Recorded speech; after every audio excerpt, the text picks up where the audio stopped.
Hi Cancer, here is a general look at your solar chart for November 2013. And there's a couple of banners across the sky this month of importance. The first is the solar eclipse in Scorpio, and for those of you who are interested, it will be at 11 degrees.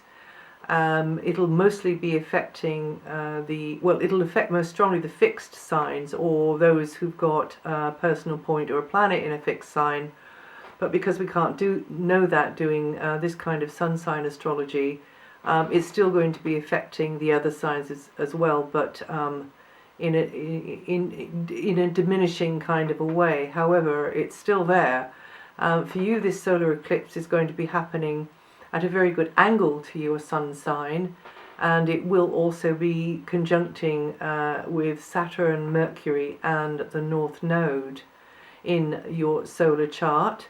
Or even not in your solar chart, but it's in a good angle in your solar chart, and this means it's going to be a good moment for you to figure out how you can start doing more things you really enjoy. This is your homework, you know, having a better work leisure balance, and for following a pursuit, setting up things with others for leisure activities or pastimes which make you feel good, and lets you dance or whatever. And also, this is a very strong area for romantic connections, so maybe you've got to be more open to that at the moment if you're looking. And also it emphasizes very strongly the lives of young people that you're connected to, and also animals. So this solar eclipse should bring about better conditions. The thing with the eclipses is they allow for change. They put the gear stick into neutral so that we can decide which gear we're going to go into next in the area the eclipse is happening. So I've given you the area, and it's up to you to know what you'd like to do with that energy of change, and doing that on the day of the eclipse, or just within 24 hours before the eclipse would be advisable. And that energy will pulse out over the following 6 months. The sun is in a bright extrovert sort of mood in your solar chart up until the 22nd. And you're more likely to feel the appreciation of others, maybe feeling a bit center stage, in a good way, hopefully, but also more emphasis on youngsters, partners, and there could be more socializing, more contact with entertainments or the leisure industry, or indeed just doing things, as I say, that you really enjoy. Might even be work, but you just really enjoy it and you get a lot out of it. And then, of course, your mind is very much, playing with ideas at this time. Whatever you're doing, there's likely to be a few laughs and distractions along the way. Some of you be speculating, hopefully not too wildly, on this or that or the other possibility, eating the air, promise crammed. But the trickster energy is strong at the moment, and there can be games or pranks going on, and maybe you're cooking them up, or maybe you're the butt of somebody else's joke.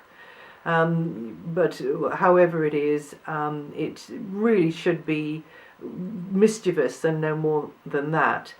And you could also be more romantically expressive or creatively persuasive at this time. So if you've got to plug something or push something, then this is a good energy for that.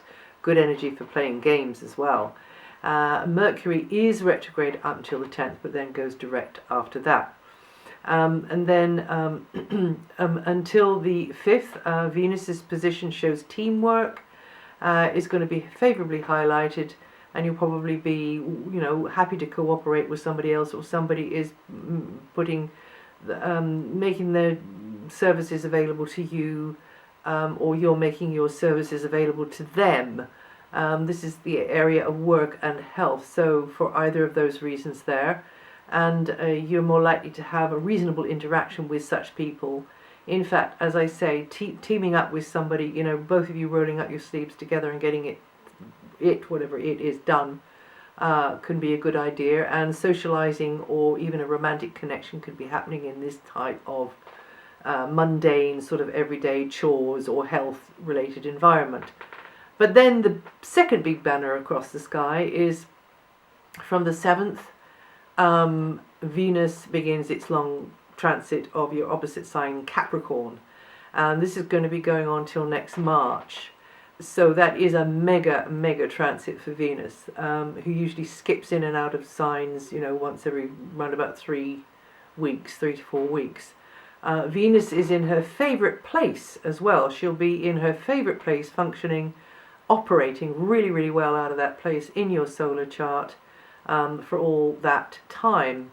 So affairs of the heart are favoured, I have to say, Cancer. And you and someone could really be hitting it off.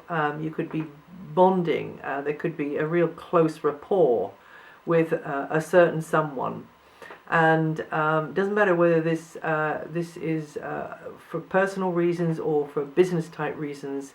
A special someone could be coming into your life, or if they're in your life already, then it really starts to kind of bubble and cook. And all relationships, personal or professional, flow more easily during this time here. So, you need to work that one to your advantage if it's for a professional type reason. You should benefit from whoever it is presence, financial contribution, or loving attention.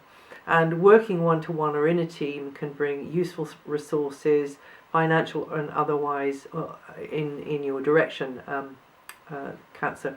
Now the Sun does move on the 22nd, and that means that you can be in a more sort of maintenance orientated phase there. Even though the Sun moves on the 22nd, Venus is in this opposite sign of your chart already, so I don't think you'll be having to do it all alone. You'll feel the support coming from others, when you need it, when you reach out for that, instead of saying, no, it's fine, I can manage, reaching out for it, and it'll be there. In whichever area you most need it to be, which might not be the area that you think even, but it tends to work that way. And you may also be putting more effort into repairs, sort of chores, daily duties, and dealing with the to-do list.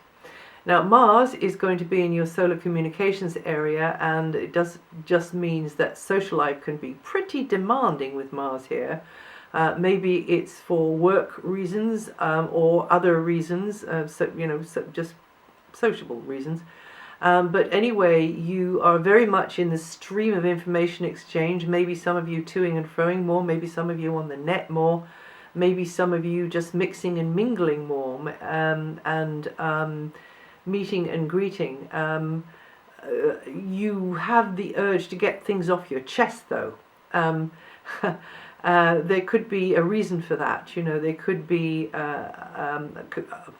crossing swords every now and again with this transit of Mars, and being very, very, not be backwards in coming forwards with what you really think, and maybe even giving people the sharp edge of your tongue, or maybe it's just a certain person, I don't know, or however it is anyway. But also others could seem to you to be a bit over the top in the way they're coming across. Another way this one works here, Mars loves to be decisive. Mars loves to seize the day, take the initiative.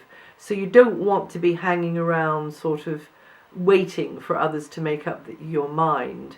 There could be more paperwork you've got to deal with, more flying hither and thither you've got to do.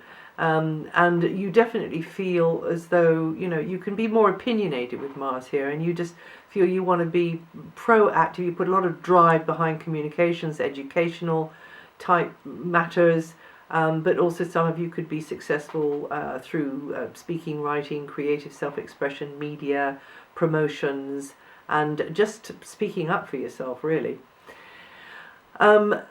Now, Jupiter is in your sign, so overall, this is time for a real growth spurt in your life, and for, you know, the bigger horizon, and maybe feeling the grass on the other side is greener, and some of you will be globetrotting, some of you will maybe be relocating, and discovering much through those from very different backgrounds to your own, very different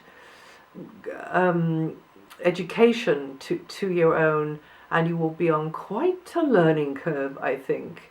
And this transit here is potentially very beneficial for you, and you will be able to, get this bigger picture, get this overview, but also be a lot wiser by the time the transit is finished. And just try to avoid trusting to luck, or flying by the seat of your pants and overlooking important details. And do not go too far too fast. Just go at the speed that feels right for you. Saturn is in an extremely positive angle to your sun sign, meaning that, and in this area you do have to take your time with anything to do with anything that you've invested in, like children, in fact, or animals, or a romantic relationship, or a creative project. So, and also any leisure activity, hobby, competitive or performance type activity, anything like that, or any of those things will need a more disciplined, regular, patient approach to come to fruition. And I've said this before, and doubtless I will say it again. And so you might feel a bit held back because of any one of that list, or because something on that list is not there and you really feel the lack of it. So over this time, with this Saturnian challenge here, you will be able to build new foundations in that area there, but you have to be open to it, and you've got to work at it. And you Cancerians born between the 27th of June and the 2nd of July with 6 to 11 degrees rising, going to feel that energy the most. And just as I'm going here, the positions of Saturn, Neptune and Jupiter are still very useful for your sign, help you with creative ideas and aspirations close to your heart. And over this long transit, which lasts till next July, you will learn to think bigger and be more enterprising. And that's it for November. If you know your rising sign or your moon sign, particularly your moon sign, Cancer, then find the forecast for those, and it'll give a sort of add to or subtract from what I've said here.